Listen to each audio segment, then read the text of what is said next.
రాష్ట్ర వ్యాప్తంగా కొత్త వాహనాల రిజిస్ట్రేషన్ షోరూంలోనే పూర్తి చేసుకోవచ్చు. ఈ విధానం 15 రోజులు అమలులోకి రానుంది. దీంతో ఇకపై కొత్త కారు, బైక్ కొన్నప్పుడు ఆర్టీఏ ఆఫీస్కు వెళ్లాల్సిన అవసరం లేదు. డీలర్ ఆన్లైన్లో అవసరమైన డాక్యుమెంట్లు అప్లోడ్ చేసి రిజిస్ట్రేషన్ పూర్తి చేస్తారు. ఆర్సీ నేరుగా స్పీడ్ పోస్ట్ ద్వారా ఇంటికే వచ్చేస్తుంది.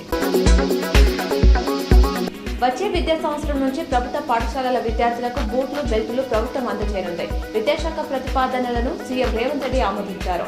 తద్వారా దాదాపు 20 లక్షలకు పైగా విద్యార్థులు లబ్ధి పొందనున్నారు. అదే సమయంలో యంగ్ ఇండియా ఇంటిగ్రేటెడ్ రెసిడెన్షియల్ స్కూళ్లలో ఆడబిడ్డలకు ప్రాధాన్యం ఇవ్వాలని సీఎం సూచించారు. జాతీయ రహదారిపై దారి దోపిడీని పాల్పడుతున్న ముగ్గురిని పోలీసులు అరెస్ట్ చేశారు. రామయ్యంపేట సీఐ వెంకట రాజాగౌడ్ తెలిపిన వివరాల ప్రకారం నిజామాబాద్ జిల్లాకు చెందిన తూర్పు రూపేష్, ప్రశాంత్ గౌడ్, సయ్యద్ నసీర్ ఈ నెల 5న జప్తి శివారు వద్ద ఒక వ్యక్తిని బెదిరించి చోరీకి పాల్పడ్డారు. నిజామాబాద్ నగరంలోని పోలీస్ పరేడ్ గ్రౌండ్ లో police versus press friendly cricket match ఓరాఓరిగా సాగింది. CP Sai Chaitanya press club అధ్యక్షులు పంచారెడ్డి శ్రీకాంత్ టీంలు తలపడ్డాయి.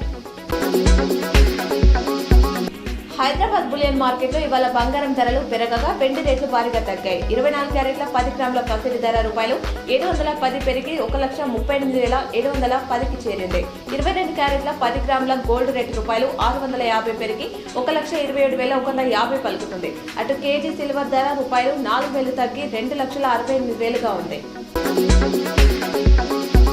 తిరుపతిలో మరోసారి చిరుత సంచారం కలకలం రేపింది. శ్రీవారి మెట్ల మార్గంలో శుక్రవారం ఉదయం చిరుత ప్రత్యక్షం కావడంతో భక్తులు భయాందోళనకు గురయ్యారు.